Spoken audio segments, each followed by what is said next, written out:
Audio Jungle.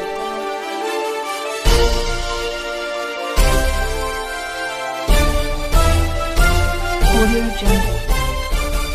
नमस्कार, मी साक्षी बिराजदार. आपण पाहत आहात बहुजन सैनिक महाराष्ट्र लाईव्ह. जागना है तो जगाना पडेगा, एक राष्ट्र के लिए.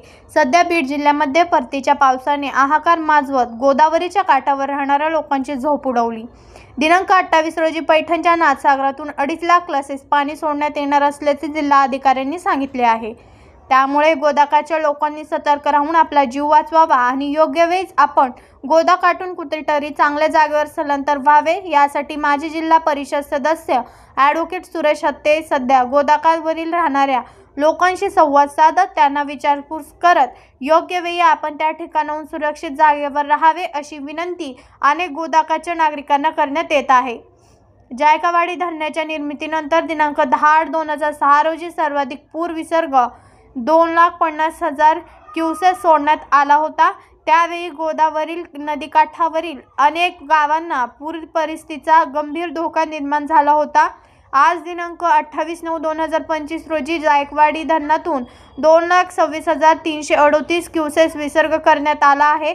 सध्या नाशिककडून धरणात येणारी आवक 3 लाख क्युसेसपेक्षा जास्त आहे. जर रात्री पावसाचे प्रमाण वाढले तर जायकवाडी धरणातून 3 लाख क्युसेसपेक्षा जास्त विसर्ग करावा लागू शकतो. हे जायकवाडी धरणाच्या इतिहासातील सर्वात मोठा विसर्ग प्रमाण ठरेल. अशी परिस्थिती उद्भवल्यास 2006च्या परिस्थितीपेक्षा अधिक गंभीर धोका निर्माण होण्याची शक्यता आहे. त्यामुळे गोदावरी नदीकाठीवरील सर्व नागरिकांनी जनावरे व शेतीसाठी साहित्य सुरक्षित जागी नेण्याची काळजी घ्यावी. आपल्या कुटुंबासह तात्काळ उंच ठिकाणी किंवा प्रशासनाने निश्चित केलेल्या सुरक्षित ठिकाणी स्थलांतर करावे.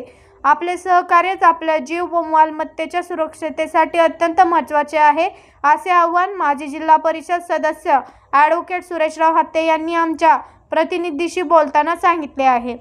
अशी माहिती बीड जिल्हा प्रतिनिधी डॉक्टर सुरेश गांधले यांनी दिली. धन्यवाद. बहुजन सैनिक महाराष्ट्र लाईव्हला लाईक करा, शेअर करा, सबस्क्राईब करा आणि बेल आयकॉनवर क्लिक करा.